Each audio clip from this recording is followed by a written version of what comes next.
वास्तव में ये है ही नहीं। आश्चर्य है ना कि जो वस्तु है नहीं और उसी के साथ हम लोग व्यवहार कर रहे हैं।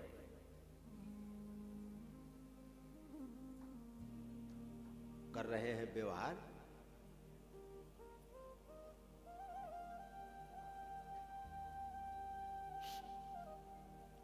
जो है नहीं, देखिए आश्चर्य, जो है नहीं और उसके साथ व्यवहार कर रहे हैं, खा रहे हैं, पी रहे हैं, चल रहे हैं, उठ रहे हैं, बैठ रहे हैं, जन्म ले रहे हैं, मर रहे हैं, ये सब काम कर रहे हैं, लेकिन वास्तव में है नहीं, वास्तव में नहीं है। आप ये मोटे मोटे उदाहरण से समझिए। आप लोगों ने सिनेमा देखा है तो सिनेमा के पर्दे पर आपको लड़ाई होते दिखाई पड़ता है, बंदूकें चल रही हैं, तोप चल रहे हैं, जन्म भी हो रहा है, लोग मर भी रहे हैं, चीता में ले जा करके जलाते भी हैं, आग भी, माचिस भी लगाते हैं, सब दिखाई पड़ता है।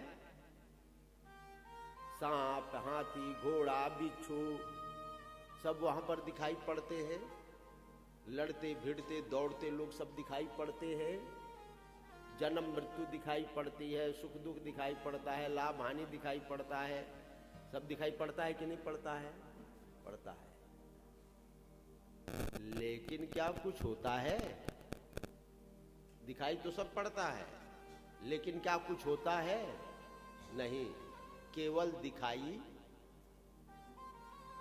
इसका हम स्वप्न से भी उदाहरण देते हैं। स्वप्न में बहुत कुछ दिखाई पड़ता है, हाथी, घोड़ा, ऊंट, गधा, जन्म, मृत्यु, शोक, दुख, हर्ष, 56 भोग, भूखा प्यासा, रात दिन, सूर्य चंद्रमा, रेल गाड़ी, हवाई जहाज, प्लेन, समुंदर, ये सब दिखाई पड़ता है। तो क्या कुछ होता है?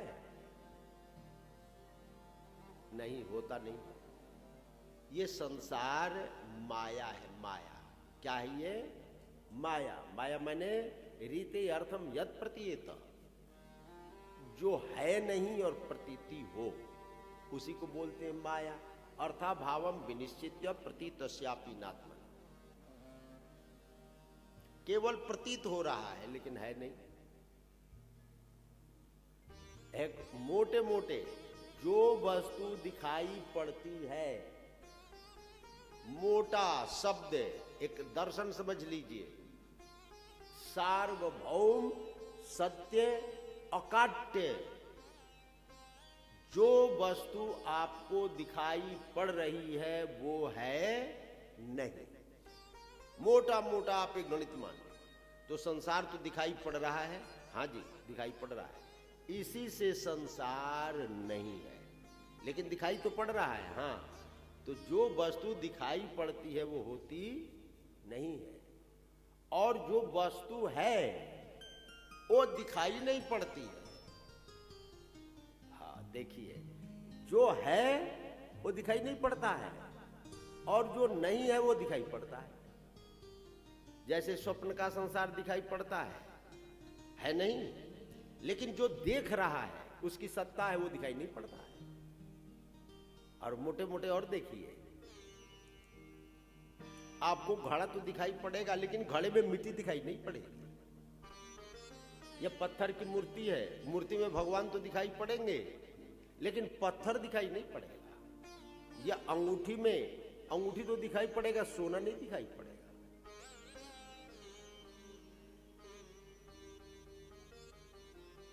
उद्धव जी ने एक प्रश्न किया है 11वें श्लोक 29वें अध्याय, नैवात्मनो न देह स संस्कृतिर दृष्टि दृश्य अनात्मा स्वदृशोरीश क्वश्य स्यादुपलभ्यते। एक प्रश्न किया कि जन्म जड़ का भी नहीं होता है और जन्म चेतन का भी नहीं होता है। ये लीजिए, जड़ का भी जन्म नहीं, माया जड़ है तो माया का भी जन्म नहीं होता, और चेतन आत्मा है, आत्मा का भी जन्म नहीं होता है, क्योंकि दोनों अनादि है। तो जब दोनों अनादि है लेकिन जन्म तो दिखाई पड़ रहा है, हम जन्म ले रहे हैं, मर रहे हैं तो दिखाई पड़ रहा है, कहे कि हाँ दिखाई तो पड़ रहा है लेकिन होता नहीं है। न यत् पुरस्तात् द्वितीयन्न पश्चात मध्ये च तन्न व्यपदेश मात्रम भूतम प्रसिद्धम च परेण यते तदेव तत्सादिति में मनीषा। जो वस्तु पहले नहीं थी बाद में नहीं रहेगी, वो वर्तमान में भी नहीं है। ये शरीर पहले नहीं था, जन्म के पहले शरीर तो नहीं था ना, और बाद में भी नहीं रहेगा। जन्म के पहले नहीं था और मरने के बाद भी नहीं रहेगा, इसका मतलब वर्तमान में भी नहीं है। अब इसको घड़ा के उदाहरण से समझिए। घड़ा नहीं बना था, पहले घड़ा नहीं था ना, और बाद में भी घड़ा नहीं रहेगा। बनने के पहले, मिटने के बाद घड़े का अस्तित्व नहीं रहेगा। घड़ा बनने के पहले क्या था? मिट्टी। घड़ा मिटने के बाद क्या रहेगा? मिट्टी। तो वर्तमान में क्या चीज है? मिट्टी। लेकिन मिट्टी के रूप में दिखाई नहीं पड़ता है, घड़े के रूप में दिखाई पड़ता है। कोई मिट्टी का है तो लड़ाई हो जाएगी कि नहीं नहीं मिट्टी कैसे, तो घड़ा है, पानी भर रहे हैं, व्यवहार कर रहे हैं, सब कर रहे हो, लेकिन है नहीं। तो देखिए घड़ा बना तो घड़े का जन्म हुआ क्या? नहीं, मिट्टी ने ही एक आकृति धारण कर लिया, उसको बोलते हैं घड़ा, जन्म। अच्छा देखिए, तो घड़े का भी जन्म नहीं हुआ, और घड़े के अंदर जो आकाश है ना, घड़े के अंदर भी आकाश है, पोला रहता है ना, पोले को आकाश बोलते हैं, खाली जगह को, अवकाश को आकाश बोलते हैं। तो आकाश का भी जन्म नहीं हुआ और घड़े का भी जन्म नहीं हुआ, लेकिन जब तक घड़े की आकृति रहती है तब तक मिट्टी घड़ा के रूप में, यानी घड़े का जन्म हुआ, और अंदर जो आकाश है वो भी दिखाई पड़ता है, घड़े के अंदर आकाश है, जन्म नहीं हुआ है। घड़े के देहे सुधातु विगमे न विसर्यमाणे व्योमेव तत्र न विसर्यते जः। जैसे घड़े के फूट जाने से मिट्टी नष्ट नहीं हुई, और घड़े के फूट जाने से घड़े के अंदर जो आकाश है वो भी नहीं मिटा। मिटा कुछ नहीं, न कुछ बना न मिटा। बनता तो मिटता, न बना न मिटा, केवल दिखाई पड़ा। ये जो संसार है न बनता है न बिगड़ता है, केवल दिखाई पड़ता है, इसकी सत्ता नहीं है। देखिए अब समझिए पहला श्लोक, जन्मादस्य यतोन्वयादितर्थार्थे सभिज्ञ स्वराट तेने ब्रह्म हृदय यादि कवये मुह्यन्ति यत् सूरयः तेजो वारि मृदाम यथा विनिमयो यत्र त्रिसर्गो मृषा धाम्ना स्वेन सदा निरस्तकुहकम् सत्यम परम धीमहि। जन्म बोला, जन्म।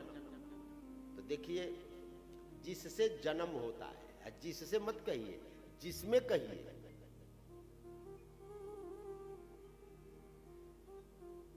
भाई एक भगवान के अलावा दूसरे कुछ नहीं है। हम लोग कल सुन रहे थे सच्चिदानंद रूपाय में, एक भगवान के अलावा दूसरा कुछ नहीं है। नहीं है जी, नहीं है। एक मिट्टी के अलावा दूसरा कुछ नहीं है। तो एक घड़ा कहां से दिखाई पड़ा भाई? ये सकोरा कहां से दिखाई पड़ा?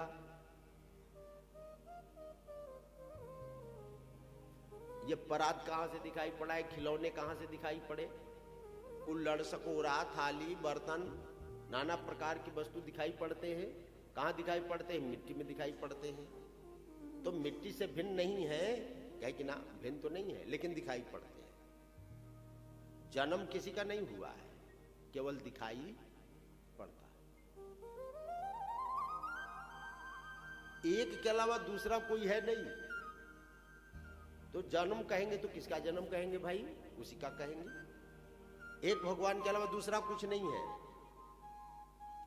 एक बात और आप ध्यान रखिएगा, भगवान ही जन्म लेते हैं, भगवान ही मरते हैं, भगवान ही सुखी दुखी होते हैं।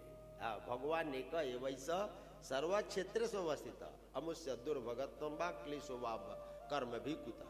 देखिए, पहले तो हम जो बोलते हैं, हम अपनी तरफ से कुछ नहीं बोलते, अपने तरफ से हम एक शब्द भी नहीं निकालते हैं। जो भागवत में लिखा है, जो वेद में लिखा है, जो पुराण में लिखा है, जो शास्त्र में लिखा है, उपनिषद में लिखा है, वही मैं बोलता हूं। तो मैं अपनी तरफ से नहीं बोल रहा, ये लिखा है वो मैं बोल रहा हूं। दूसरा, एक भगवान के अलावा कुछ है ही नहीं। तो ये जो दिखाई पड़ रहा है, एक किस में दिखाई पड़ रहा है? भगवान में दिखाई पड़ रहा है। भगवान में ही दिखाई पड़ा ना। मीटा तो कौन मीटा? भगवान मीटे। और मिट करके कहां गए? भगवान में गए। जैसे स्वप्न का संसार बनाने वाला आत्मा, और स्वप्न का संसार मिटता है तो कहां जाता है? आत्मा में। कैसे आया नहीं गया, ना आया है ना गया है, आया गया नहीं है।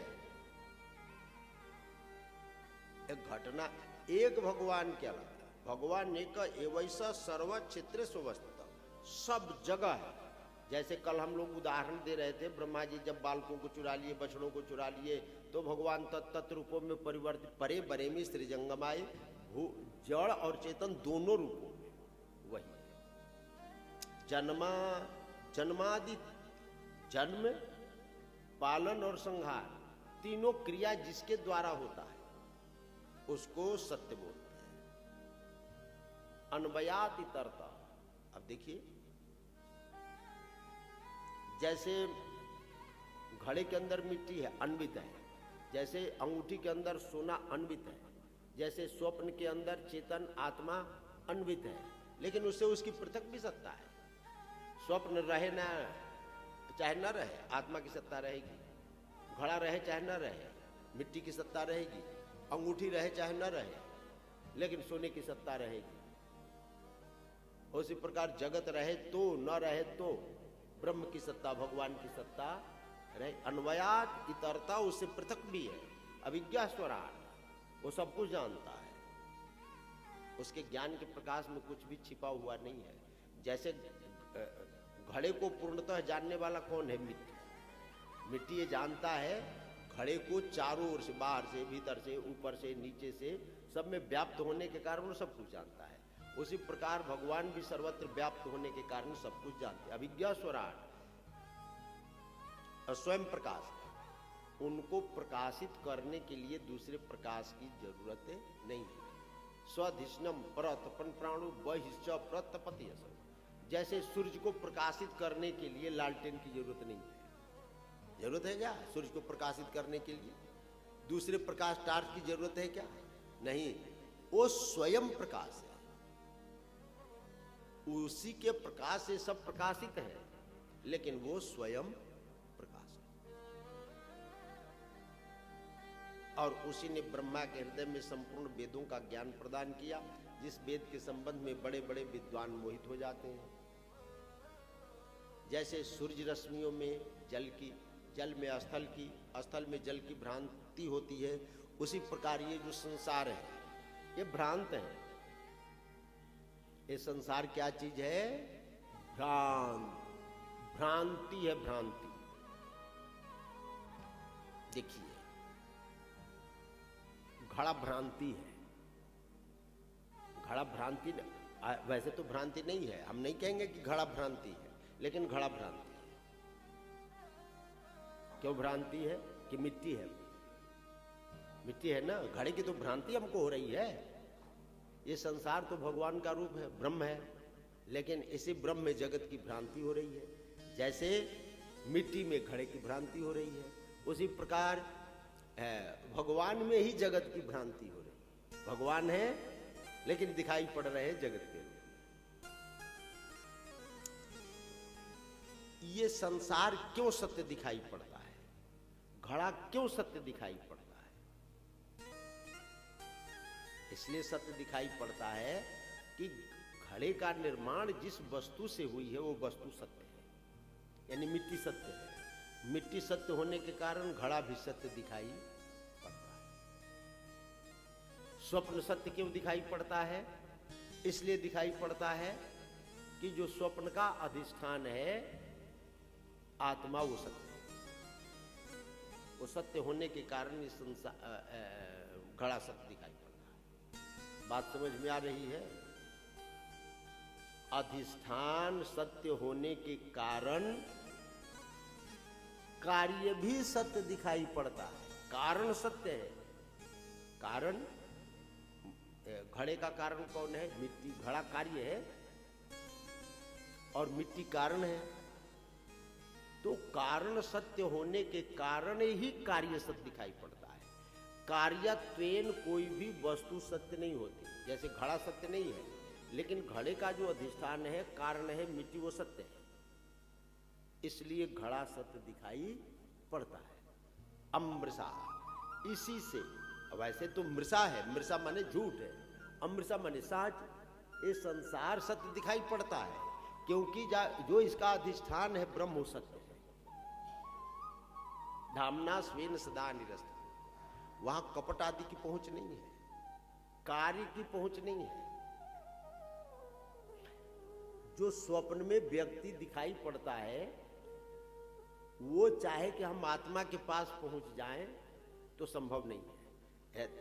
ये उदाहरण देखिए, जब भगवान के नाभि से ब्रह्मा जी की उत्पत्ति हुई थी ना, है, तो ब्रह्मा जी ने सोचा कि मेरी उत्पत्ति कहां से हुई, मैं जरा ढूंढूं। तो ब्रह्मा जी अपने उत्पत्ति को ढूंढने लगे। ढूंढते ढूंढते हजारों वर्ष तक ढूंढते रहे, हजारों वर्ष तक ढूंढते रहे, लेकिन ढूंढ नहीं पाए। क्यों? कोई अपने अधिष्ठान को अध्यस्त ढूंढ ही नहीं सकता है। कार्य अपने कारण को कभी ढूंढ ही नहीं सकता। कार्य क्या चीज है? घड़ा। और कारण क्या है? मिट्टी। यदि घड़ा चाहे कि हम मिट्टी को ढूंढ ले तो संभव नहीं है, क्योंकि घड़ा मिट्टी ही है। स्वप्न पुरुष चाहे कि हम अपने आत्मा को ढूंढ ले तो किसी काल में भी संभव नहीं है। उसको तो यही पता नहीं है कि हमारी उत्पत्ति आत्मा से हुई है। उसको पता नहीं है, कुछ पता नहीं है। और आत्मा को भी पता नहीं है कि हमने स्वप्न के संसार को बना दिया। न अंगूठी को पता है कि सोने से हम निर्मित हैं, न सोने को यह पता है कि हमने अंगूठी को बनाया है। कुछ नहीं पता। वैसे ये संसार है, कार्य कारण रूपा जो संसार माया दिखाई पड़ रही है, वस्तुतः इसकी सत्ता नहीं है। धामना श्वेत। अच्छा देखिए, ये आत्मा स्वप्न के रूप में परिणत होने के बाद भी आत्मा में कोई कमी नहीं आई, वो ज्यों का त्यों है। जैसे सोने की अंगूठी बन गई तो सोने में कोई अंतर नहीं आया, वो अपने स्वरूप में ज्यों का त्यों है। जैसे मिट्टी से घड़ा बना तो घड़ा बनने के बाद भी मिट्टी ज्यों का त्यों है, अपने स्वरूप में। तो वैसे ये संसार बनने के बाद भी ब्रह्म अपने स्वरूप में ही है, उनमें कोई फर्क नहीं आया, वो ज्यों के त्यों है। धामना स्वेन सदा निरस्त कुहुकम सत्यम परम धीम। वो परम, ये जितना वर्णन आया है इसमें, परम सत्य का निरूपण करते हुए कहा कि जो संसार को बनाता है, पालन करता है, संहार करता है, वो सत्य है। वही संसार को बनाया, संसार में अन्वित है, वो संसार से अलग भी है, वो सब कुछ जानता है, वो स्वयं प्रकाश है। उसने ब्रह्मा के हृदय में संपूर्ण वेदों का ज्ञान प्रदान किया।